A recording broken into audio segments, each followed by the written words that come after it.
মানব সম্পদ উন্নয়নের কোনো বিকল্প নেই, আর মানব সম্পদের উন্নয়নের জন্য শিক্ষার উন্নয়ন ঘটাতে হবে।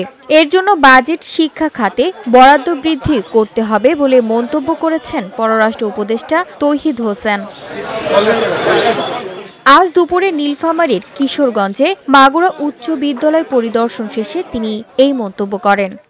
পররাষ্ট্র উপদেষ্টা আরও বলেন, পর্যাপ্ত ট্রেনিং ও শিক্ষার অভাবে বিদেশে বাংলাদেশিরা সবচেয়ে কম বেতন পান। তাই যথাযথ শিক্ষার বিষয়ে শিক্ষার্থীদের পরামর্শ দেন তিনি। শিক্ষকদের প্রতি আহ্বান জানান, ইংরেজি শিক্ষার প্রতি গুরুত্ব দিয়ে তারা যেন শিক্ষার্থীদের পাঠদান করান। আমি অত্যন্ত দুঃখের সাথে লক্ষ্য করেছি, আমি তো পৃথিবীর অনেক দেশে গেছি, সংখ্যাটা নাই বললাম, বাঙালি আছে প্রায় সব জায়গায়, অনেক ক্ষেত্রে চাকরি করছে, ব্যবসা বাণিজ্য করছে অনেকে। সবচেয়ে কম বেতনে চাকরি করে বাংলাদেশে।